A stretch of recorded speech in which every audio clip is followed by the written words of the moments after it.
Mientras teníamos centrada toda la atención, como es lógico, en la catástrofe de Valencia, se produjo en nuestro país algo que nunca antes se había producido: la incautación del mayor alijo de droga de la historia. 13.000 kilogramos de cocaína procedente de Ecuador. La mayor operación en España y el segundo mayor alijo en Europa. Y entre los detenidos nada menos que uno de los jefes de la UDEF, la Unidad de Delincuencia Económica y Financiera de la Policía. El jefe de blanqueo de la Jefatura Superior del Cuerpo Nacional de Policía en Madrid. El inspector jefe Óscar Sánchez. Sus compañeros no daban crédito cuando entraron en su domicilio y en su despacho y encontraron ocultos en un falso techo y en la pared 20 millones de euros. En la pared de los 20 millones y otro 1,5 millones en su despacho. Te cuento en los próximos minutos la intrahistoria de esta sorprendente e importantísima operación contra el narco realizada en España. Esto es Atando Cabos, el podcast de política de Onda Cero. El resumen de lo más relevante de la semana y lo que nadie te ha contado. Las negociaciones políticas, las conversaciones fuera de micrófono y las decisiones de Moncloa, de los partidos políticos y de los jueces y tribunales. Atando Cabos, Juan de Dios Colmenero.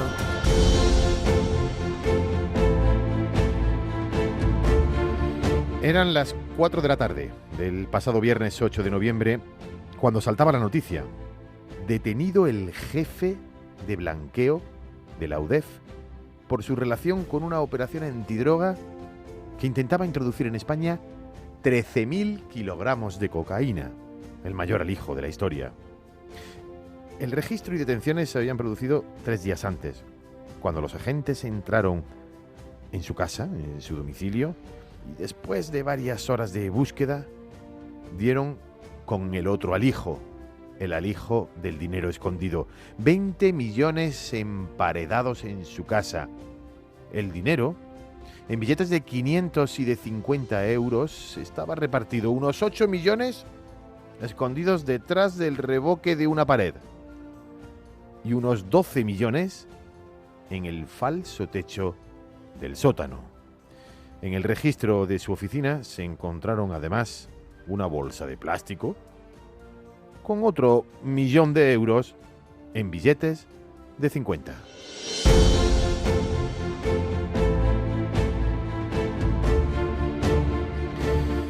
El inspector jefe, Óscar Sánchez, era tan poco expresivo que entre algunos de sus compañeros lo apoderaban el anodino.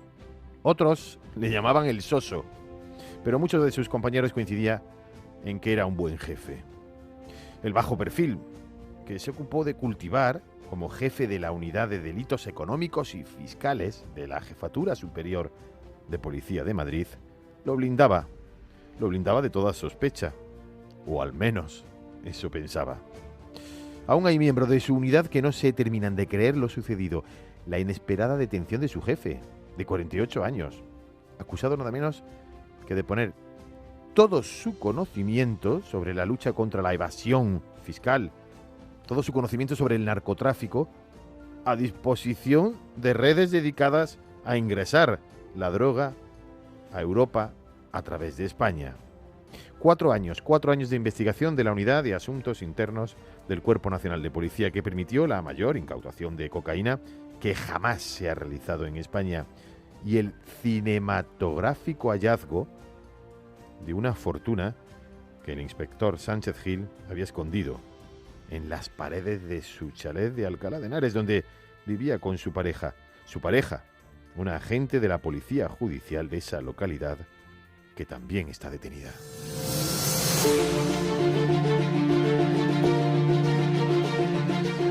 Óscar Sánchez se convirtió en inspector de la Policía Nacional en el año 2007, con uno de los promedios, por cierto, más bajos de su promoción, un 4,45 de puntuación. Sin embargo, logró hacer carrera en muy poco tiempo. Llegó a jefe de la Unidad de Droga y Crimen Organizado, la UDICO, y habría sido durante su gestión en esta unidad cuando comenzó a colaborar con la trama que ingresaba la droga a España. La ingresaba camuflada en cajones de fruta que venía de Ecuador.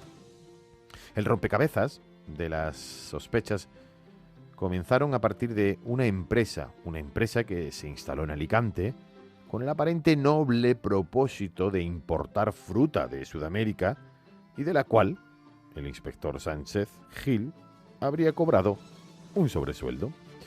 Llamó la atención de los investigadores que, sin contar apenas con empleados, una empresa llamada Abadix, la facturación, por ejemplo, correspondiente al año 2023 llegó a los 5,6 millones.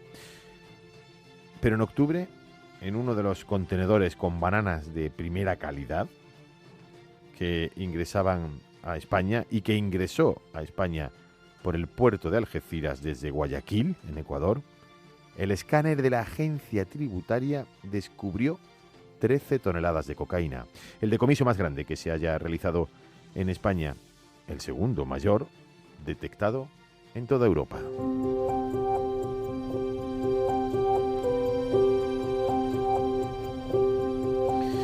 Sus funciones en el Cuerpo Nacional de Policía le habrían permitido saber cuáles eran los recovecos por donde facilitar las maniobras del crimen organizado. Óscar Sánchez Gil sabía muy bien de qué modo podía blanquear el dinero en negro obtenido por su colaboración con la red narco. Había invertido jugosas sumas en criptomonedas, cuyas operaciones son menos sencillas de rastrear, y había adquirido también decenas de licencias VTC, los vehículos de transporte con conductor.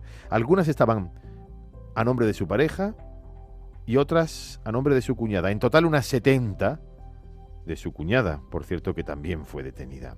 El exjefe de la unidad de delitos económicos, antes en la unidad antidroga, está en prisión provisional y acusado de tráfico de estupefacientes, de blanqueo de capitales, cohecho, organización criminal y omisión del deber de perseguir delitos. El Juzgado Central de Instrucción número 1 de la Audiencia Nacional, que dirige la investigación, ordenó el secreto de las actuaciones.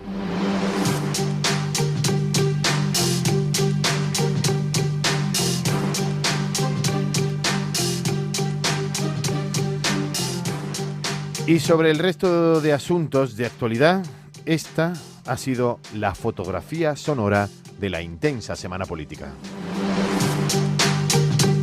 Todo el mundo va a tener que, y estamos obligados todos, a repasar los errores que se pudieron cometer. Yo creo que hay uno que entre todos está claro, quizá no haber prestado más atención a la Rambla del Pollo, no haber tenido mejor información, aunque no es competencia estricta ni exclusiva, como todo el mundo sabe, de la Generalitat Valenciana, y haber estado tan pendientes de la presa de Forata que afortunadamente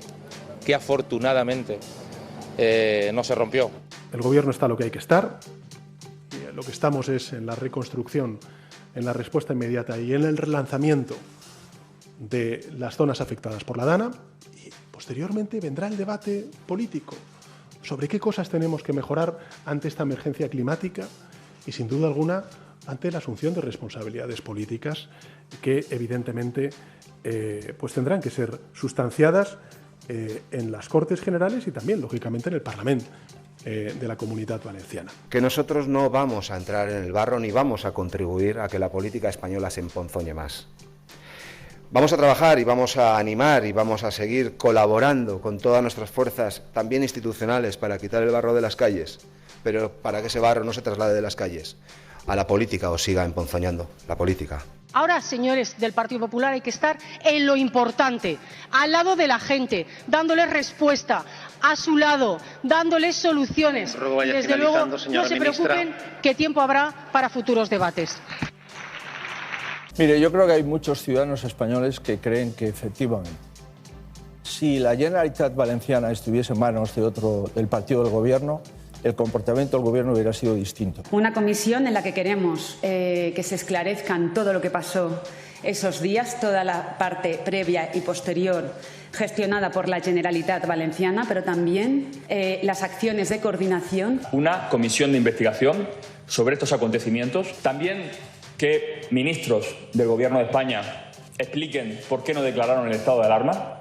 En el momento en el que había riesgo de reventar la presa de Forata, en aquel momento la ministra de Medio Ambiente ya debió de activar la emergencia nacional. En ese momento, a las 8 de la tarde del martes, ya se debió de activar la emergencia nacional. Pero viendo el impacto en la población, el impacto en las víctimas, en los desaparecidos, en los bienes y en toda la catástrofe, el presidente del gobierno, cuando llegó al CECOPI el jueves por la mañana, después de que yo me fui, automáticamente pensé que lo que iba era activar la emergencia nacional. Ver también la respuesta de los ciudadanos, la gratitud que muestran ante lo que están haciendo, a veces incluso por encima de sus posibilidades, día y noche, las 24 horas, y ante todas las necesidades sobrevenidas o adaptándose a cada fase de la emergencia. Decía que, bueno, hombro con hombro, codo con codo o mano con mano, pero todos con el mismo corazón. Pues esperamos lluvias muy abundantes, persistentes. Puede estar lloviendo con intensidad durante varias horas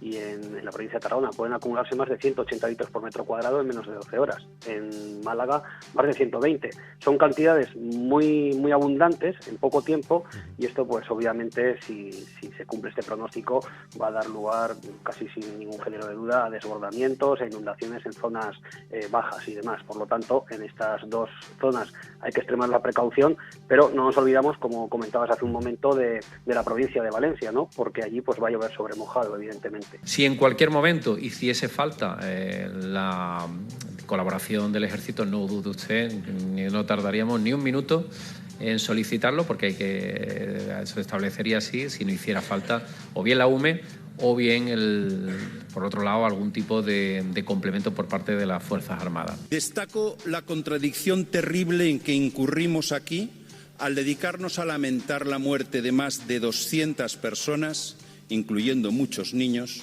al tiempo que en la habitación de al lado premiamos con una vicepresidencia de la Comisión a la ministra que en el Gobierno de España es la competente en inundaciones.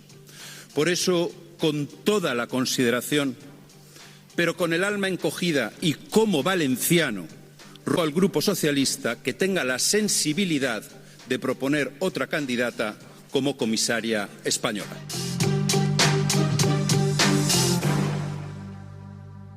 Las repercusiones políticas y partidistas de la catástrofe natural en Valencia, el polémico examen y nombramiento de la ministra Teresa Ribera encargada de dirigir las confederaciones hidrográficas, las responsabilidades políticas. De la intrahistoria de todo ello seguiremos hablando la próxima semana y del resto de asuntos de actualidad.